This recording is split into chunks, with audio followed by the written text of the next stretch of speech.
Just want to follow up again and talk about some family, and this church began to really take on the role as my family because I'm here in Arkansas and most of my family is Southeast Texas. And, when I say family, I mean do all the things that family do. I have a large family, biological family, but I have an even larger extended family from the military and all the places I've been. I love people, and people love me back. And so one of the very first things that was very clear to me when this first started was that I wasn't going to be by myself. And that was so incredible to know. Even the hardest times that I faced, I wasn't going to be alone. I wasn't, and neither was Joshua and Diana. And so my sister, the baby girl, came. It was between she and my oldest sister and my mother. They kind of rotated. And my baby sister is that, she's the one. We all are strong. My dad made us that way. But she is the one that it will take something to break her down. It just takes a lot to break her down. And it was the second time around. And she came, and she did not know how bad things were, but she kind of came right at therapy time. When it's therapy time, it doesn't matter who's there, you go to therapy. And so she had not seen how they were picking me up in the Hoyer lift to put me in the wheelchair, and then from the wheelchair on the mat. And I saw her crying, and I will never forget how she bowed her head and her whole body just shook, as she cried. And of course that made me sad, but I realized that it was a bad deal. What we were going through was a bad deal. The rehabilitation hospital, they kind of make you think that, it's bad, but it's going to be okay. But I knew when I saw her that it was a bad deal. She came back several times after that and began to help me to see how important I was to her and how nothing mattered. How big it was, how small it was, she was there for me. I can't say enough about my family. And since being here for 18 years now, I call First Baptist Church my family. And there were people, everybody was praying at one time or another. I know without doubt. It's why I'm here today. This is the results of that the effectual, fervent prayer of a righteous man. This is what that kind of prayer does. I'm sitting here, I'm moving, I'm walking, I'm talking, I'm breathing, I'm living. And that was the way, because of the way people prayed for me. And fasted. I've talked to people who have fasted and prayed. So, but the ladies of this church, the core ladies, what we call 4W, I just cannot. There were a lot of things that I prided myself on doing, cooking the meal and bringing the family a new baby, this, and, loving on the mother while they, I prided myself on that. But when you have a lady that says, no, I'm just going to sit here. I just want to be here. Well, I don't need anybody to just sit here. I don't want, because you're down and out, I'm down and out, and I don't want, to burden or bring somebody. And there were some ladies that would say, you're my sister, and I'm going to sit right here. They would sit with me through chemotherapy. I didn't go to no appointments alone. I cannot say enough about these ladies. Get in the bed with me, cry with me, Those were the core ladies, and I like to call them, I made up a name. I made up a lot of things going through this, but I made up a name for those core ladies, and they are my soldier sisters. And it kind of comes from my background, my military background. When you are a soldier, every soldier needs another soldier. You're never alone. No soldier goes anywhere alone. No soldier ever goes anywhere without the weapon. And when I say these were my soldier sisters, not only were they accompanying me in that they wouldn't let me go to appointments or anywhere I needed to go, anywhere I wanted to go. It wasn't just the things that I needed to do, but there were a couple of ladies that just came.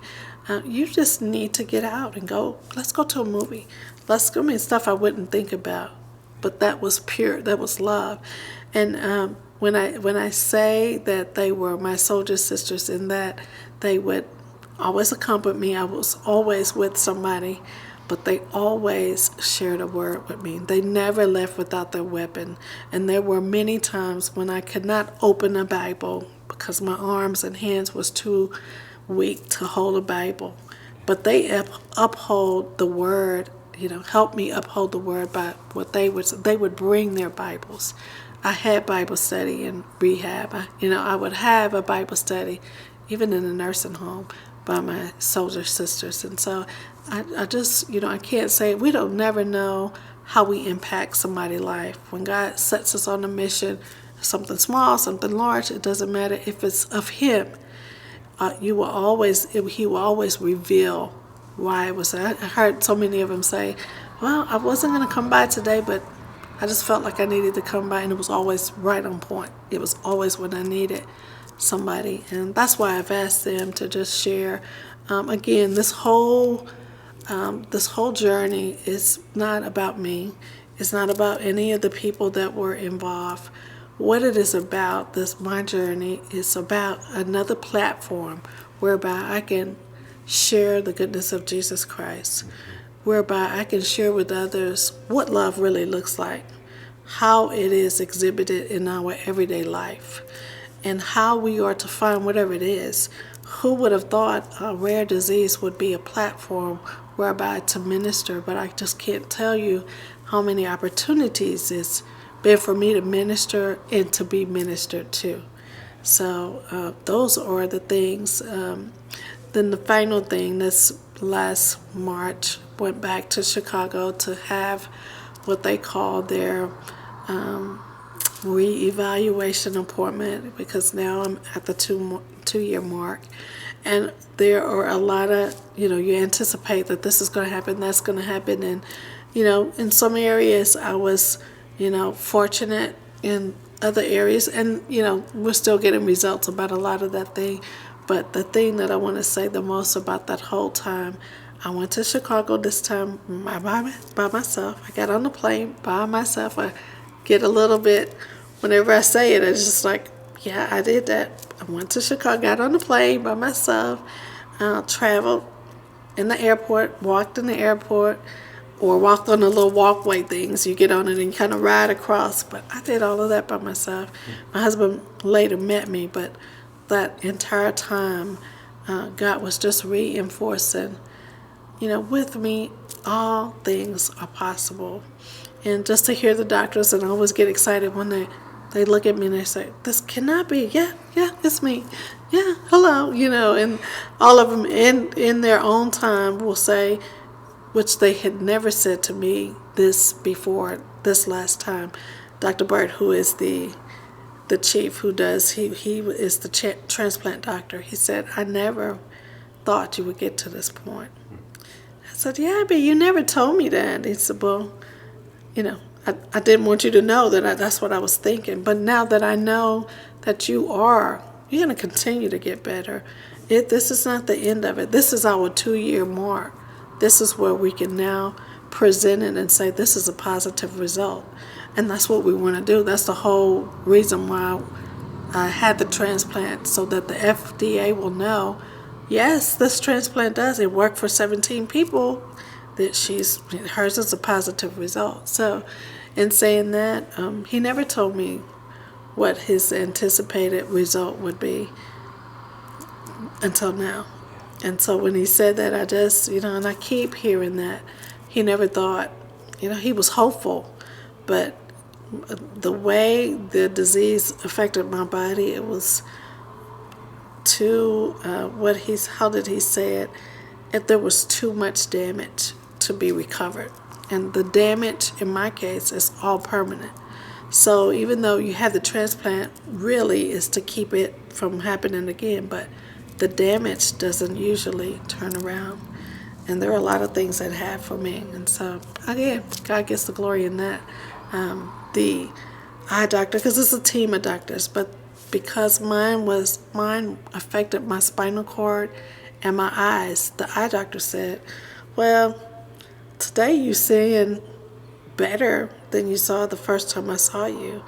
That's not supposed to happen. It's supposed to be what you have is what you get. Hopefully you won't lose anymore, but we don't expect you to recover anything. And I've recovered some vision. Glory to God.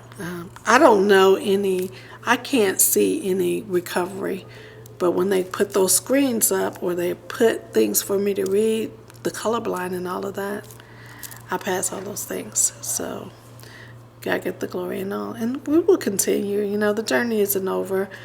Today is the day that I end the video and all of that, but already doors are opening.